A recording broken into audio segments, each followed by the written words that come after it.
Hello, everybody. I'm Jesse Waters, along with Kimberly Guilfoyle, Juan Williams, Dana Perino, and Greg Gutfeld. It's 5 o'clock in New York City, and this is The Five.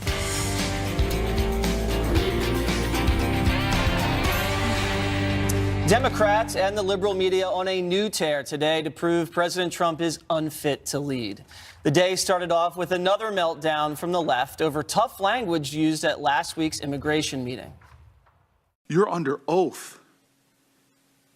You and others in that room that suddenly cannot remember. Your silence and your amnesia is complicity. I hurt.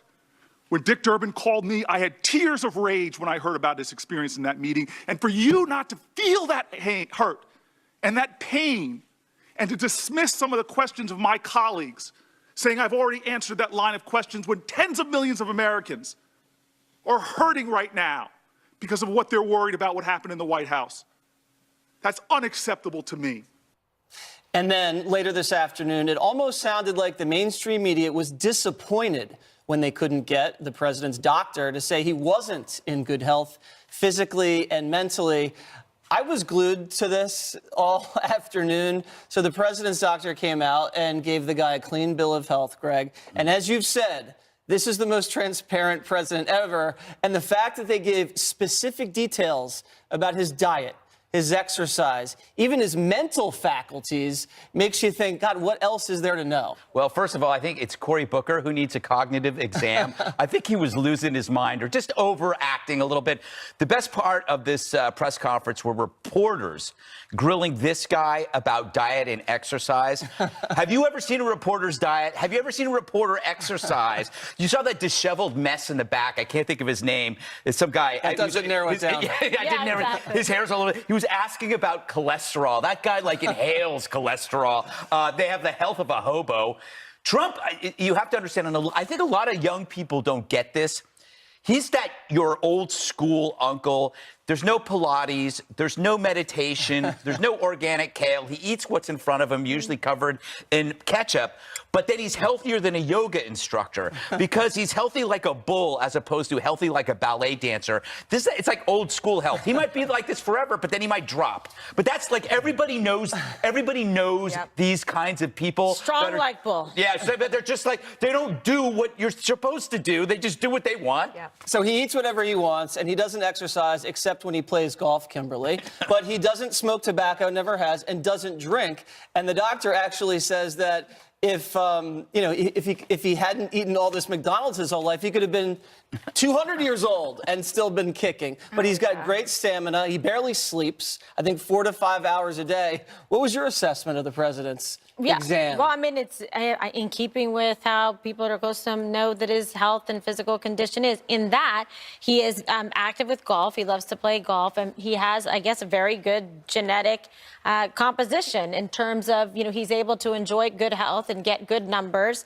And this is what he was telling people. But now he's got, the additional proof to back it up. And I don't know. I mean, maybe the important thing, too, is he doesn't drink, alcohol and he's not smoking. And I think that also probably helps him a lot. Absolutely. And the smoking, not the drinking. The president himself requested, Dana, the cognitive exam. And right. I think it was obviously to put to rest a lot of the commentary from the press about his mental faculties. And they gave him the hardest level, and he scored 30 for 30. Yeah. And does it put to rest the claim that the president is mentally unfit? Yeah, so the Democrats are going to have to come to the realization that all the things that they hate that he's doing with his full faculties. Okay, so... What does that make him feel now? I think he would... And he also asked the doctor to stand up there as long as it took to answer all of their questions so that they couldn't say they got stonewalled on anything. And so obviously he's in excellent health. One of the questions was about how could it possibly be that he's in such good health? And one of the things is genetics. Mm-hmm. Certainly. But also, I do think that there's something to be said about abstaining from alcohol, drugs, and tobacco. I know, but if you look at some of these folks that are able to do that in their lives, they end up being pretty healthy. Look at Mitt Romney was like that.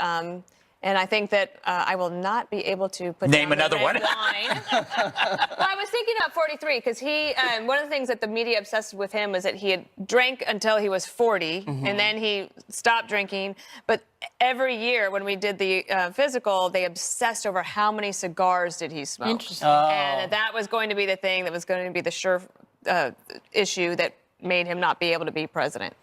So, Juan, the myth about the president's unfitness mentally has been busted by the White House doctor himself.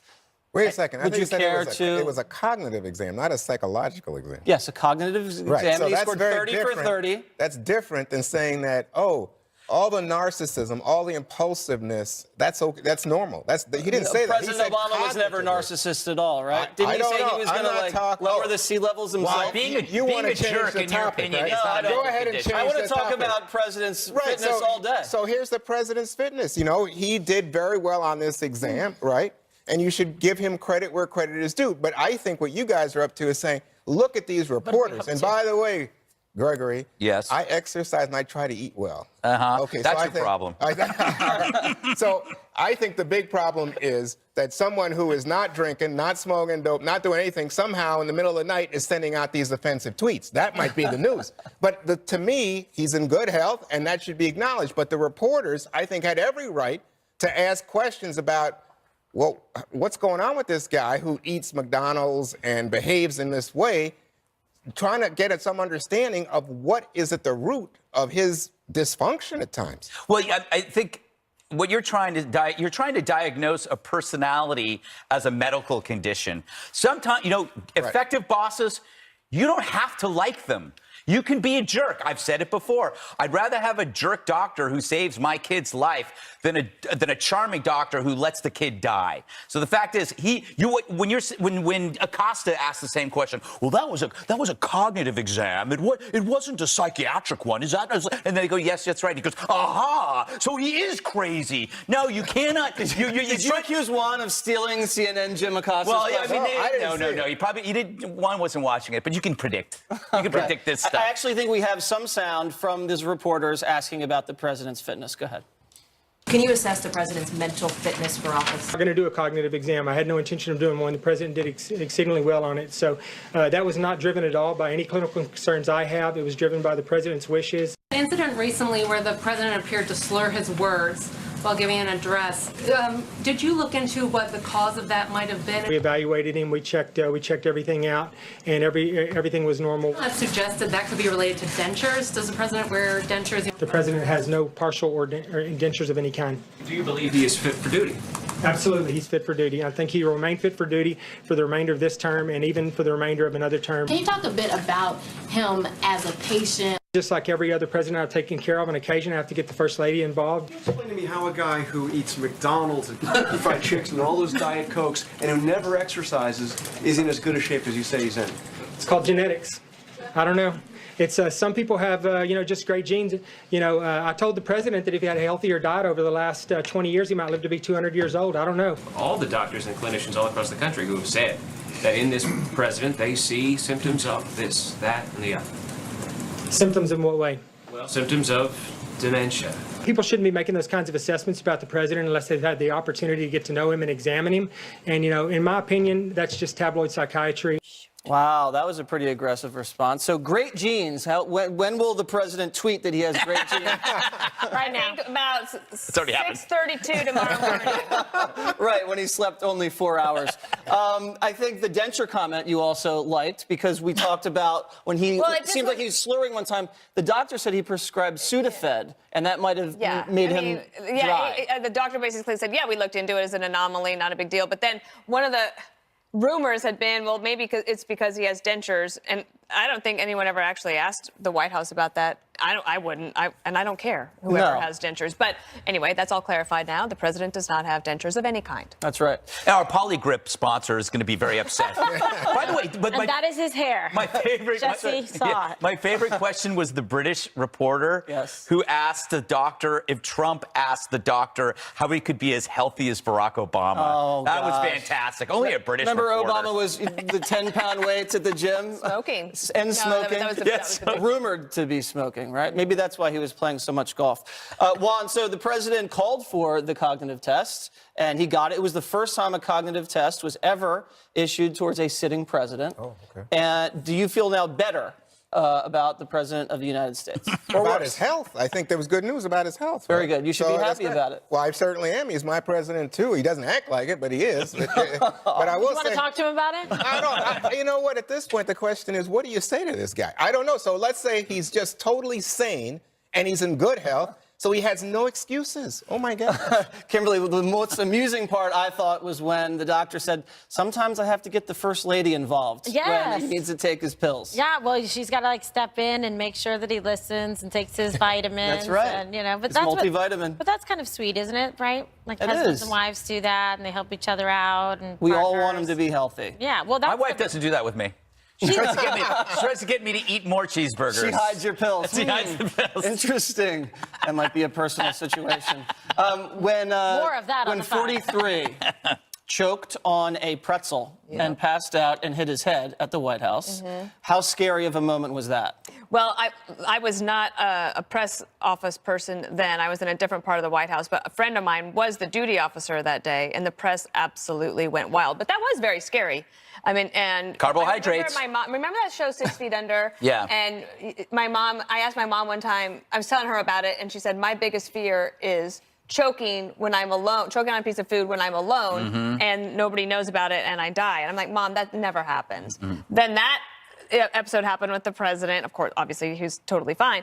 But like in the 2 weeks later, 6 Feet Under, that happens as the key episode. It was also in Sex and the City. Remember when Miranda was alone? I don't remember. Greg, you just outed yourself. As a Sex and the City fan. As if we already didn't But know. I would say this. I do think the media obsesses about a president's health.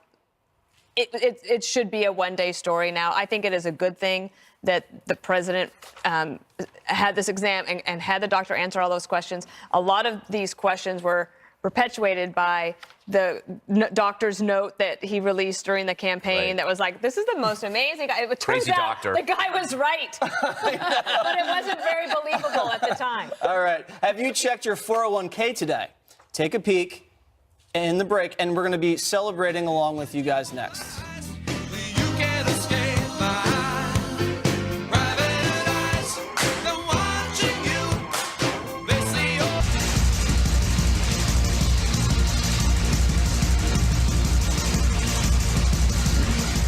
So as the stock market reaches new heights yet again, we hear exasperated voices asking, why isn't the media focusing on all this good news? Well, maybe because to them, it's not good news. It's actually evil. Yesterday, CNN posted a tweet that said Martin Luther King was a socialist before it was cool. Now think about that. As capitalism roars on, one of our major news outlets dubs the Soviet Union's economic plan cool. What a perfect distillation of the adolescent mindset in today's media and in Hollywood. And what a perfect snapshot of the left, the most discredited economic system ever. Just look at Venezuela. And yet to CNN's children, that doesn't matter. It's all about being cool. As the Dow soars and 401ks grow, they laud a system that ruined millions of lives. So why are we mincing words anymore? It's not just CNN. Check out the Democratic Party, which has all but purged its moderates, now leaving the party to Bernie-loving progressives. It is now the American Socialist Party. That's what we should be calling them routinely. Take them at their word. So as long as the economy is doing great, the media is not going to listen because to them, capitalism is just an illusion, and an uncool one at that. It's just not like socialism, a dreamy, fluffy ideology that's decimating Venezuela and Cuba as we speak. So how is applauding a system that kills so many Latin Americans not racist? Because it hurts everyone equally. Its misery is colorblind. Only the media can't see it. That was a really stupid tweet, Dana. Yeah, I think so, too. I think here's what I was thinking today about, just from the communication standpoint. Believe it or not, before the financial crisis of 2008, the Bush administration had a similar problem. Why won't the media cover the good news in the economy? The unemployment rate was low. The stock market at that point was good. Of course, I understand, and believe me, I felt it in September 2008. It all changed. So this is what I think that the White House should do.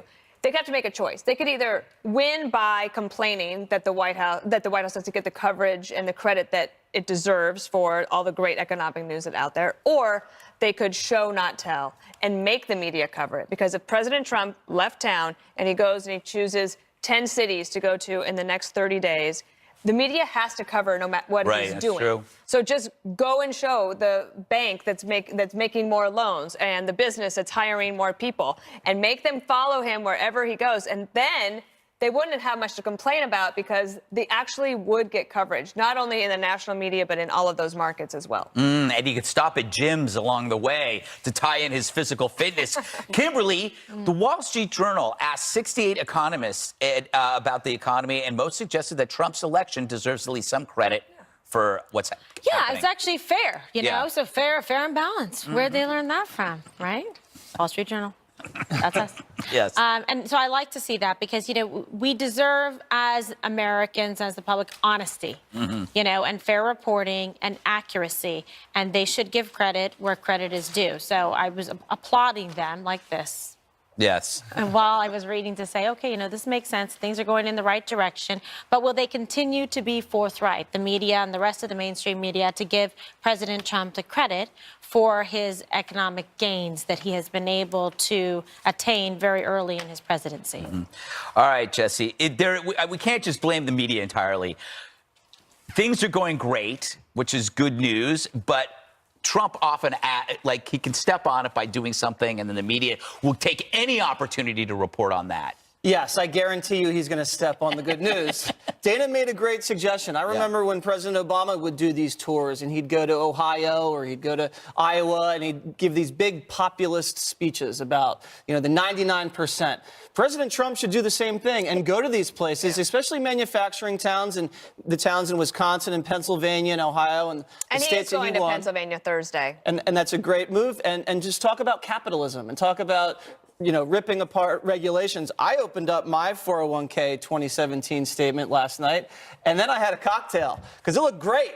Because, I mean, up almost 25%. Mine too. I was like, is this a typo? Incredible performance. And you have to give the president a little bit of credit for it because it's driven by consumer confidence. He's ripping up these regulations. The tax cuts are very helpful as well. $1,000 bonuses to millions and millions of workers. That wasn't supposed to happen. Remember, those big corporations were supposed to shower the executives with big bonuses. Turns out the workers got bonuses too. At the end of the Obama presidency, we lost 19,000 manufacturing jobs. In 2017, under President Trump, we've gained almost 200,000 manufacturing jobs. Those are the types of jobs that Americans want to see come back. As long as we get the wages to keep growing at a stronger pace than they already are, I don't see how he loses re-election. You know, Juan, you always talk about how crazy this table is. I can't believe what I'm hearing at this table. But you know that 90% of the media coverage is negative. Could that be because they see good news as bad news? Like if they see capitalism doing so well, they go, oh, well, it's not because it's capitalism. Like the CNN tweet exposes them as being more favorited towards socialism. So good news to them is always bad. And why you see our table is crazy. I have so much to say. First of all, I tried to Dana's confuse you. suggestion, I think that he should go on a tour. You know what he should do? He should go to like Mar-a-Lago and Bedminster in New Jersey and Wall Street with his buddies. He could campaign with the 1%. He's there every weekend. And they would all say, yay, Mr. President, you're doing great for us. Forget those little people. That would He's helping the little people. Wall Street didn't do well under President Obama, right? Yeah, so they did fine. Exactly. So what are you talking about? Well A minute ago, you were making the Wall case Street doing never better does than ever badly under Republican or Democrat. Oh, I see. Wall Street's been doing well. In fact, my point would be we've been in an extended recovery. And I mean, right now, you go out and ask the American people. Now it's starting to really accelerate. Well, okay, who gets credit? The American people, I think it's 49-40, give credit to Obama, not Trump. Because they understand that you put in next year, places, as it continues to grow, I think Trump will get more credit. Let's hope, but I'm just telling you. That's amazing he gets that much credit, given the fact that he's got so much negative press, and a lot of people don't like him. A lot of people won't give their boss credit because they don't like the boss. but the boss is doing pretty good. Okay, well, it depends where you sit, you know? Yeah. But I'm saying a lot of people right now, I think, are accurately saying over the long run, look at where this prosperity, these good times have come from. Now, with regard to the socialist comment, you know, I think that socialism is a corrupt system because I think you basically put government in charge of your life. Right. It's not communism, though. Let's be clear about that. That's the Soviet system, right? So I think that... Why split hairs? Because when you hear somebody like King talk about socialism, he's talking about the negative effects of capitalism. And I think you do need some, you know, brakes on capitalism so that it doesn't result in tremendous income inequality, people in the streets, disadvantaged. People in the streets like Venezuela? Well, let me Cuba? just say, we have people in the streets of New York. Yeah, I know. We need economic Under opportunity. de Blasio. Yes, what a great point. That's a liberal mayor. Yeah. Wants Right. quit while you're ahead. I think we need Communist, right, economic communist. opportunity in this country, and we have to work toward that. You can't be self-satisfied and just have it like, you know, laws of the jungle is capitalism. No. It's not touching By the way, entitlement, so by the doesn't way, matter. Gregory, one thing before you go. He's not Do you done. think that he helps himself with the media when he says, what about Obama wiretapping, and what about this Russian probe? It's fake news. Tomorrow he's going to have a fake news award. You think this helps, Greg? I think he can always do better, but the fake news award is going to be very entertaining. I'm going to be live tweeting it you're from up my for hot one, Lon. tub. I hope so. All right, Aziz Ansari. Ansari? I never had to pronounce his name before. Ansari. Thank you. They're saying that's true. The latest male celebrity caught up in the Me Too movement, but is he being targeted unfairly?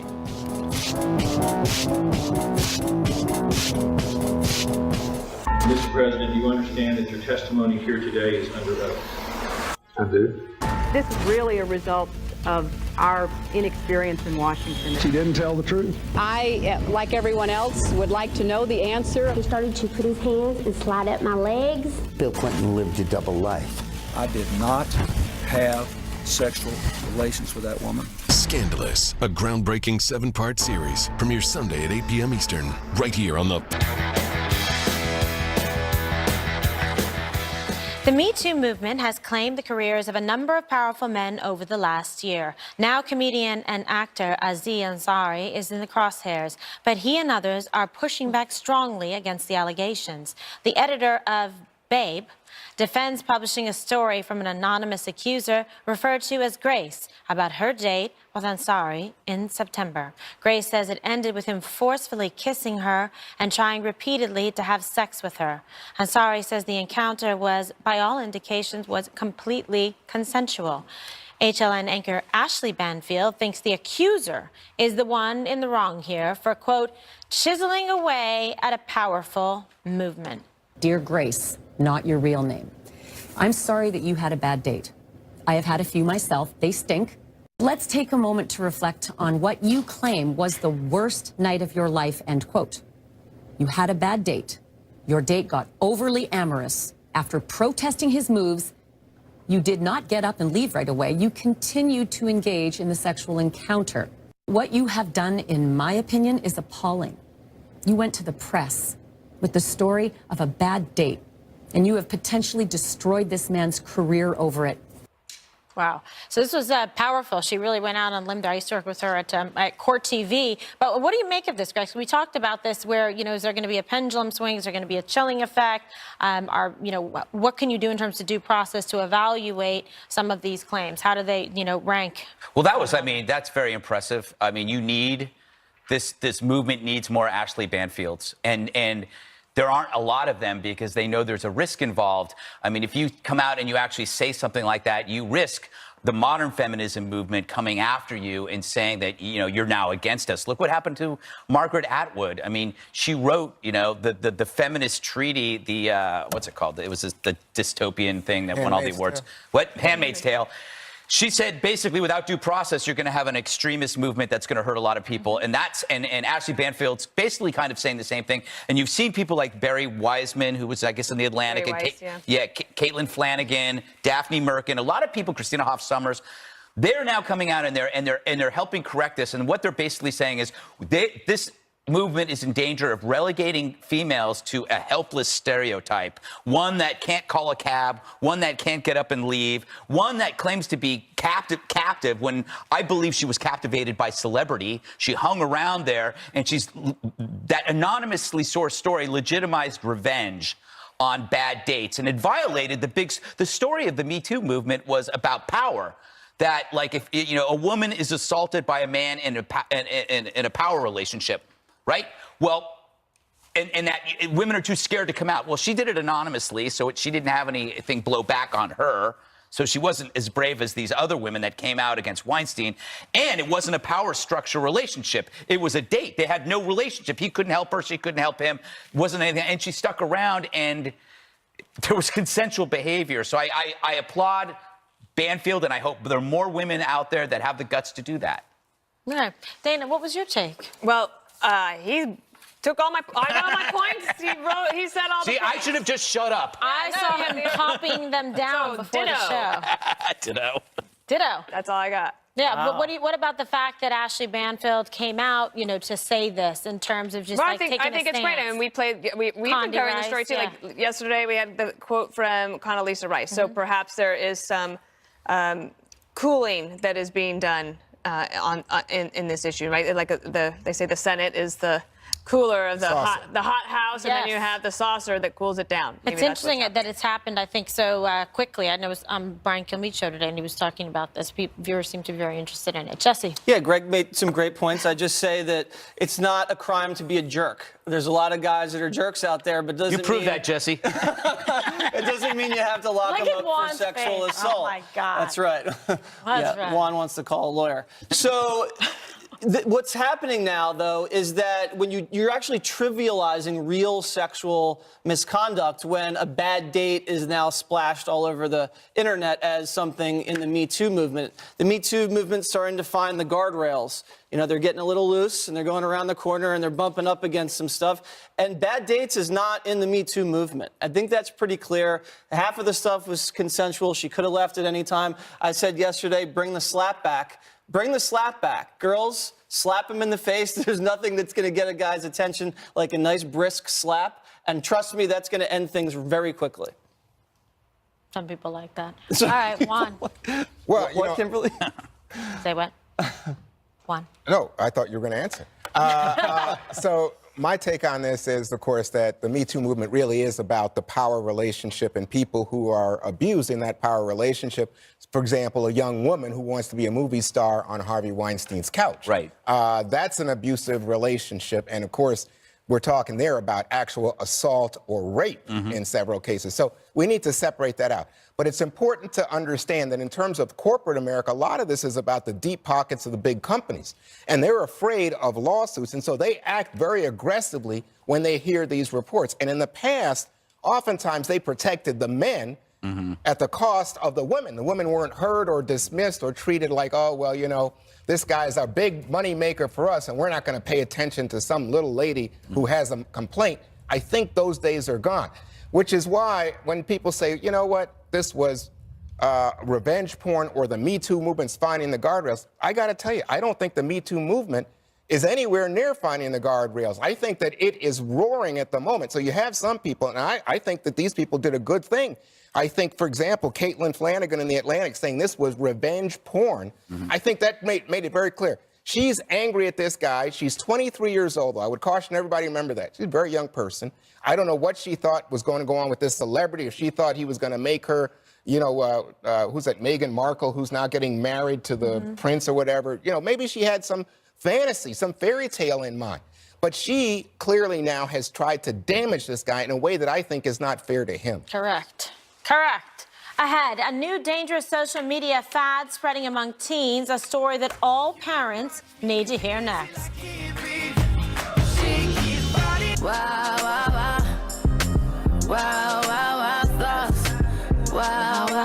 Oh, those crazy kids.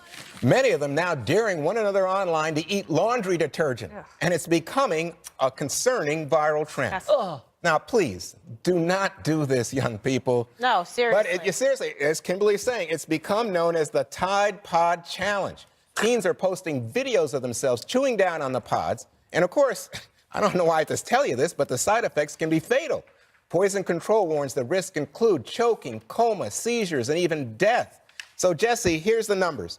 Last year, 10,500 people under 5 years old, children, and since 12, 8 of them have died. We have about 220 teens. 25% say they intentionally ingested the pod, and several of them have died. And among seniors suffering from dementia, 8 have died. I blame Johnny Knoxville for this. What was that show they used to have on Jackass? MTV? Jackass, you said it. So, and it starts with the internet, and that became an online thing. You blame Johnny Knoxville. It's just the Johnny Knoxville-ification of this type of behavior. This never really happened when I was growing up. We didn't do stuff like this. If we did something, it was to somebody else. We didn't do it to ourselves. The good old days.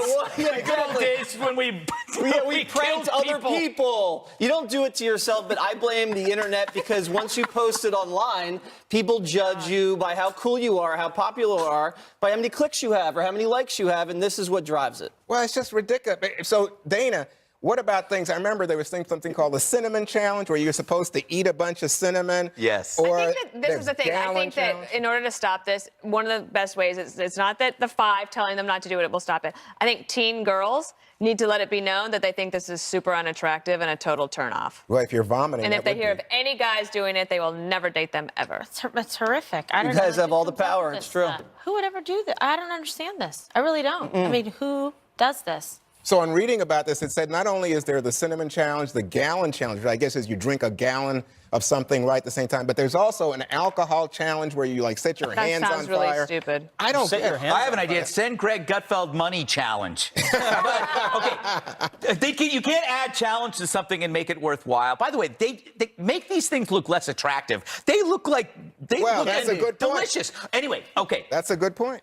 Our society has become so non-threatening that we actually have to go out and look for things to harm us. Right. If you had I hate to say this, but if you had to fight a war, or you're trying to help your family to make ends meet, you know, because you were poor, you wouldn't be doing this if you were poor. So you're sitting around, you get all this free time, but it's also, you were talking about Jackass, it is the consequence of evolution and natural selection that younger men participate in risk-taking activities in order to attract attention. So it's what you're saying about the girls, what you're saying about Jackass, it is. It's like, that's why kids, when we were young, it was kids walking on the edge of tall buildings. Look what I can do. And that they still do that. Or riding on the side of a subway car. These are things that young men do as a way to impress, to create status for the opposite sex, or among their peers. Or among their peers, exactly. Well, so this has been around forever. Right. So the question for Procter & Gamble is, should they stop producing these, go back to the bottles and the boxes for detergent? No. All right. The 5 says no. Ahead, could your mirror image be hanging on the wall of the Louvre or the Met? Well, we're going to try out a new app, and it's all the rage. You'll see it right here next.